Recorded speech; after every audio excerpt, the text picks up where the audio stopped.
हर हर महादेव। यह घुमक्कड़ पहाड़ी निकल पड़ा एक नए सफ़र पे, एक नई राह पे, नई मंजिल की ओर।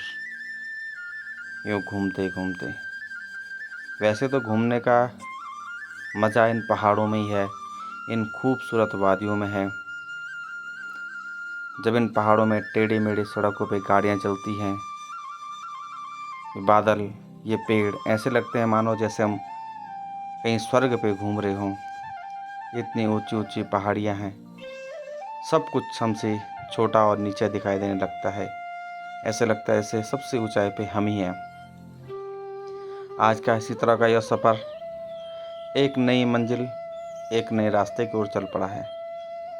इन सड़कों को आप देख करके अंदाज़ा लगा सकते हैं कि यह सड़कें कितनी तंग हैं, पर इन पहाड़ों की चारों तरफ फैली हुई हरियाली, ये बांज बुरांस के पेड़, झरनों में बहता हुआ पानी बड़ा ही आनंद को देने वाला है। कहीं कहीं तो सड़क बड़ी कच्ची है, ऊबड़ खाबड़ है, फिर भी इस मंजिल पे आनंद ही आनंद है। इस प्रकार इन खूबसूरत टेढ़े मेढ़े मोड़ों से चलते हुए निकल पड़े हैं हम एक नए सफ़र पे। आज का यह सफ़र बड़ा ही दिव्य और सुंदर है। इस प्रकार के अलौकिक झरने हैं जो बड़े आनंद को देने वाले हैं। यह सूखी नदी है, इसमें बड़े बड़े पहाड़ हैं, बड़े बड़े पेड़ हैं,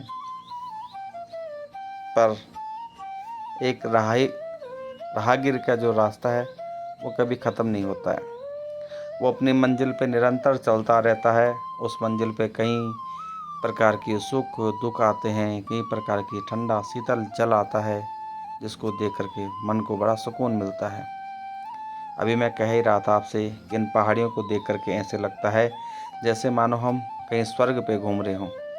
सब कुछ हमसे नीचे है, ये बादल भी, ये गांव, ये पहाड़ सब हमसे नीचे दिखाई देने लगता है।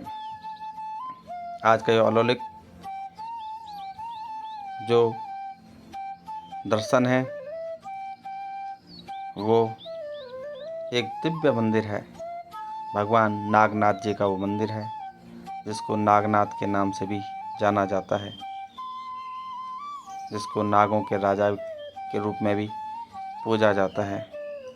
और जो व्यक्ति इस मंदिर में जिस भी भाव से, जिस भी कामना से जाता है, भगवान नागनाथ जी उसकी सारे मनोकामनाओं को पूर्ण करते हैं। तो अब हम चल पड़े हैं भगवान नागनाथ जी के मंदिर की ओर। और ये ठीक सामने जो दिखाई दे रहा है लाल टीन वाला, यह भगवान नागनाथ जी का सुंदर और भव्य मंदिर है।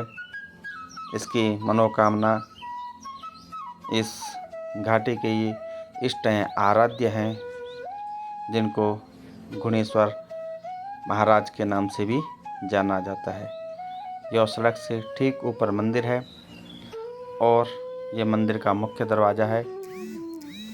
इस प्रकार से यह मंदिर की मुख्य गेट पे दो पानी के स्रोत हैं, जिसको गंगा जमुना के नाम से जाना जाता है। ये मंदिर के बाहर भगवान वीर क्षेत्रपाल के रूप में विराजमान हैं।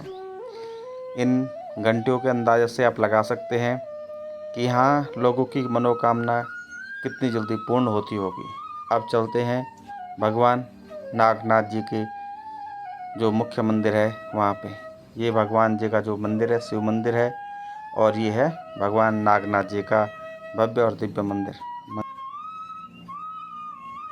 ये जो है मंदिर के बाहर खूबसूरत दृश्य, सुंदर देवदार के पेड़, हरियाली चारों तरफ, और ये मनमोहक दृश्य, सुंदर सामने ग्राउंड है, और ये पहाड़ी पर लगे हुए ठीक बादल, और इन्हीं बादलों के पीछे जो है अनेक जो है दिव्य मंदिर हैं। भगवान गणपति गजानन जी और भगवान के पार्षद जय, और ठीक इधर हैं विजय और भगवान के पार्षद हैं और मनोकामना से पूर्ण होने के बाद लगा चढ़ाए हुए खंड है भगवान कृष्ण और बलराम जी यहाँ पे। और यह मंदिर का मुख्य गर्भगृह भगवान के दिव्य स्वरूप हैं। नाग रूप में यहाँ भगवान विष्णु का पूजन किया जाता है। और जो सामने गुफा के अंदर जो चल रही है छत्र है, वहाँ पर भगवान गुणेश्वर महाराज हैं। इनका यहाँ पूजन किया जाता है। भगवान गुणेश्वर महाराज सबकी मनोकामना को पूर्ण करें।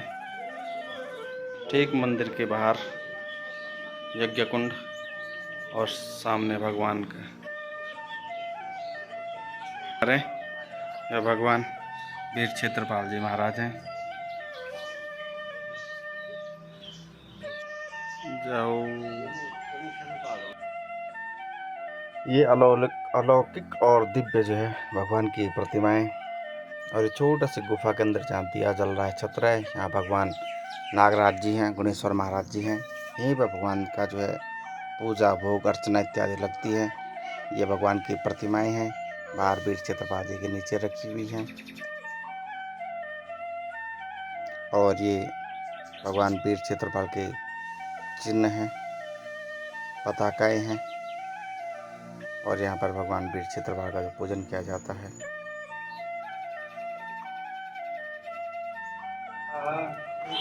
पूजन के बाद जो है भगवान का हवन इत्यादि किया जा रहा है। इसके बाद भगवान का दिव्य भोग लगेगा, 54 भोग।